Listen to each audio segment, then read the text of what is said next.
అంతెందుకు అధ్యక్ష, నిన్నమన్న నేను చూస్తున్నా గచ్చిబౌలిలో భూమి మీరు ఏం చేయొద్దని.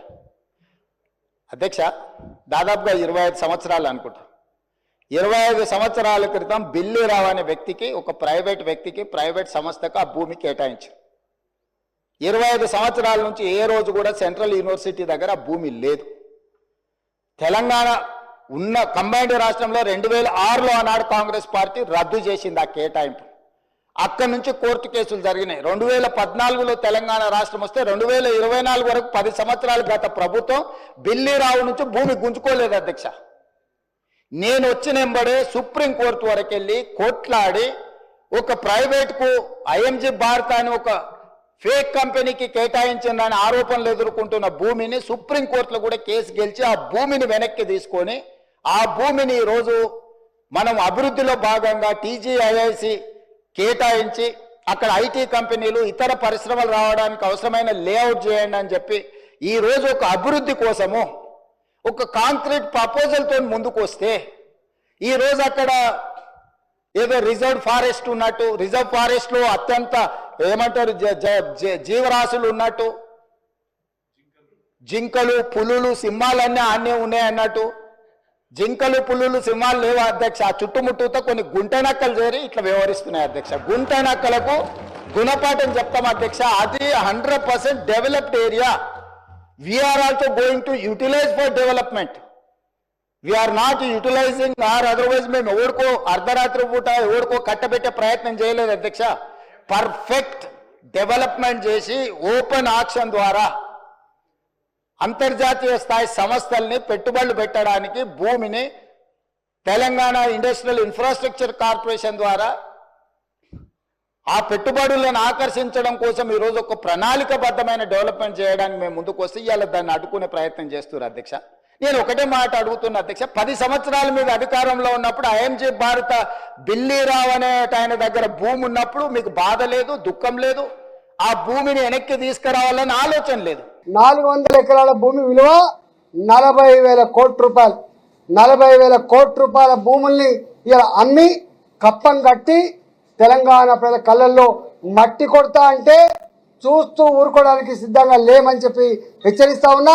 ఇవాళ మా ఎమ్మెల్యేలు ఆ ప్రాంతాన్ని సందర్శిస్తామని చెప్పి పోతా ఉంటే హౌజర్ స్టేషన్లో అర్ధరాత్రి పూట దొంగల్లాగా అక్కడున్న విద్యార్థులంతా కూడా ఉద్యమాలు చేస్తూ ఉంటే గొడ్లను కొట్టినట్టు కొట్టడమే కాకుండా ఎంటికలు పట్టి మహిళా విద్యార్థులను కూడా చూడకుండా ఇవాళ ఈడ్చుకుపోయే పరిస్థితి.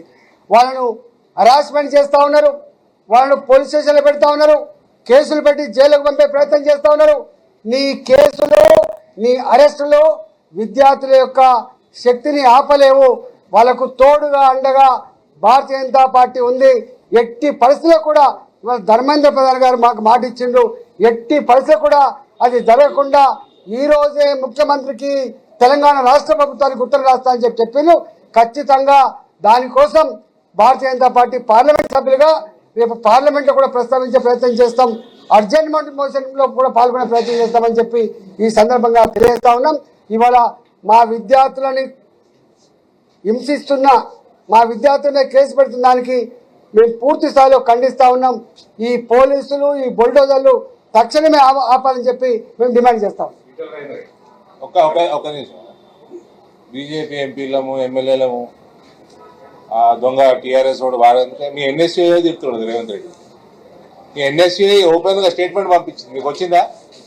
వచ్చింది కదా, సోషల్ మీడియాలో వచ్చింది కదా. ఇంకా బుద్ధి రావాలి కదా. అపోజిషన్ పార్టీస్ పక్కన పెట్టు, నీ స్టూడెంట్స్ వింగే నేను తిడుతున్నది.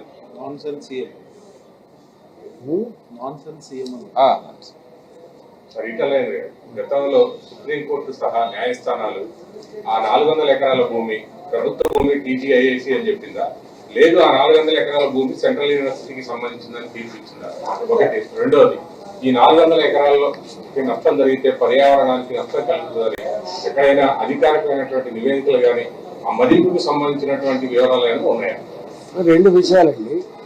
ఈ భూమి 2004లో వేరే కంపెనీకి దారిదత్తం చేసిన నాడు ఆనాడు కూడా వ్యతిరేకత వచ్చింది. దాన్ని వెంటనే 2006 రద్దు చేసుకున్నది. ఏ 400 ఎకరాల భూములు అయితే ఐఎంజీ కోసం ఇచ్చిందో దాన్ని ఆనాటి ప్రభుత్వమే 2006 రద్దు చేసుకున్నది. రద్దు చేసిన తర్వాత వాళ్ళు కోర్టుకు పోయినరు. దాదాపు 20 సంవత్సరాల సుదీర్ఘ న్యాయ పోరాటంలో ఆ భూమి సెంట్రల్ యూనివర్సిటీ మాత్రమే అని చెప్పి, పర్యావరణం దెబ్బతింటుందని చెప్పి ఇలా అమ్ముకోవడం కోసం తీర్పు రాలే, విశ్వవిద్యాలయ భూమిని కాపాడమని చెప్పి మాత్రమే తీర్పు వచ్చింది. కాబట్టి ఇవాళ రాష్ట్ర ప్రభుత్వం రేవంత్ రెడ్డికి ఇంతకుముందు మా ఎంపీలు చెప్పినట్టుగా కొంచెం ఆలోచించి, మెదడుతో ఆలోచించి పనిచేయాలని చెప్పి కోరుతున్నా. దాదాపు 534 ఎకరాలు 2004లో ఎస్సీయూనే ప్రభుత్వానికి స్వాధీనపరిచినట్లుగా డాక్యుమెంట్ కూడా గవర్నమెంట్ బయట పెట్టింది. నా దగ్గర వాళ్ళు రిలీజ్ చేసిన మొత్తం డాక్యుమెంట్స్ ఉన్నాయి.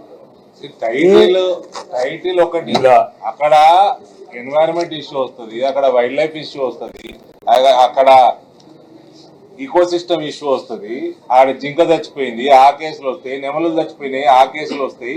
కొన్నోడు బకరా అవుతాడు తప్ప ఏం కాదు. ఒకడు కొనడు కూడా, కొన్నోడు బాగుపడడు, ఎవరు కొననీయము వినామనీయం. వీళ్ళకి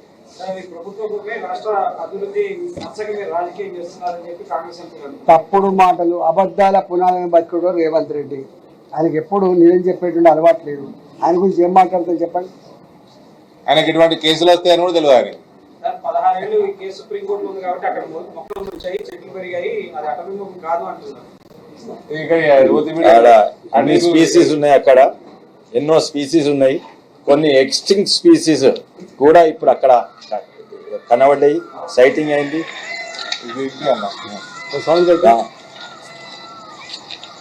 ఇవన్నీ అక్కడ అందులో నియోలిథిక్ సైట్స్ ఉన్నాయి.